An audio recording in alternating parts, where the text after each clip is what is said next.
wind that night was unkind. It didn't just sweep down the empty streets, it clawed at Daniel's face, biting through the scarf wound tight around his neck. Snow lay in uneven patches along Hawthorne Avenue, each step giving a muted crunch that echoed in the otherwise silent air. He wasn't in a hurry.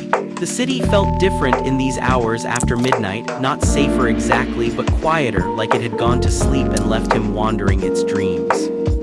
He turned the corner past the old bakery, the one that had been closed for years but still smelled faintly of sugar when the wind hit right, and that's when he saw her. A figure small and still, hunched on the bench outside.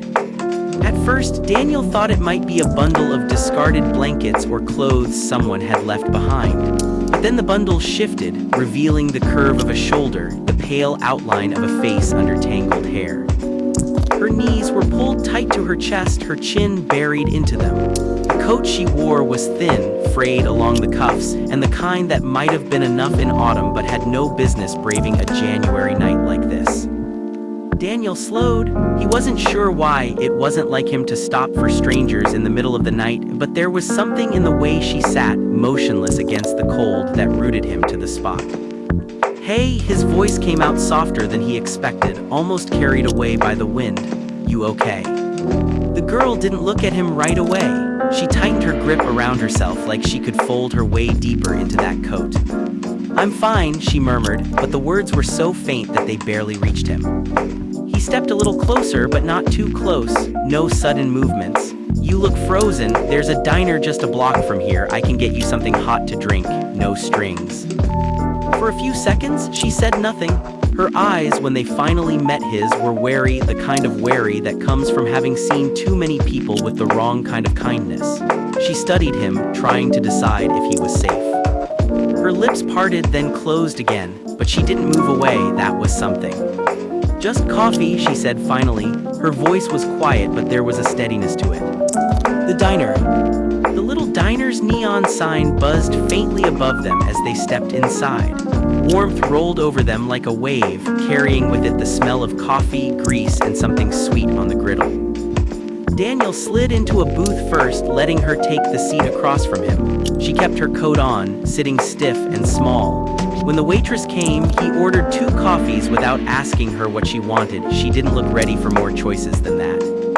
When the mugs arrived, she wrapped her fingers around hers like she needed to memorize the heat. They didn't talk much at first. Daniel made light comments about the weather, about the songs coming from the old jukebox in the corner. She responded in nods or single words, but he didn't push. He noticed, though, how her eyes flicked to the door now and then, not like she was planning to run, but like she needed to be sure it was still there. It wasn't until he asked her name that she spoke in more than a whisper. "Amy," she said, voice tentative, as though the name itself was something private. "Amy," he repeated. "I'm Daniel." His apartment.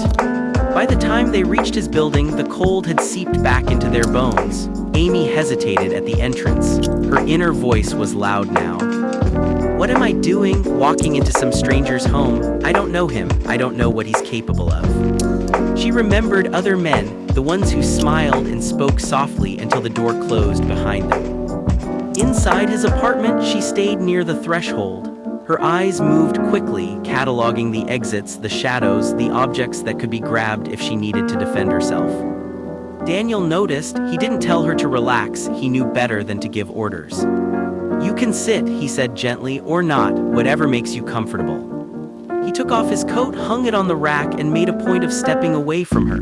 "Kitchen there, bathrooms over that way. I've got extra blankets if you want one." And he hesitated, looking at her steadily. "I'm not locking any doors. You're safe here." The words hit her harder than she expected.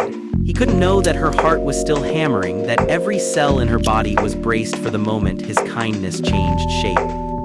But somehow, with that one sentence, a small piece of the tension uncoiled.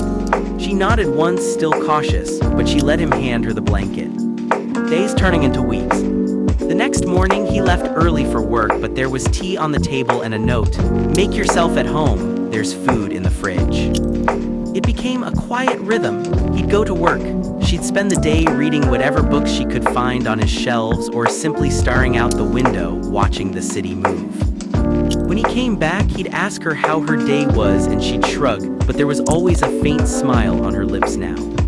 He never asked her to explain her past, never pushed, and that more than anything began to thaw the cold edges inside her. She caught herself watching him sometimes, the way he hummed while cooking, how he left the last cookie for her without saying a word, how he never made her feel like a guest overstaying her welcome. Her wariness didn't vanish overnight, but the fear began to share space with something warmer.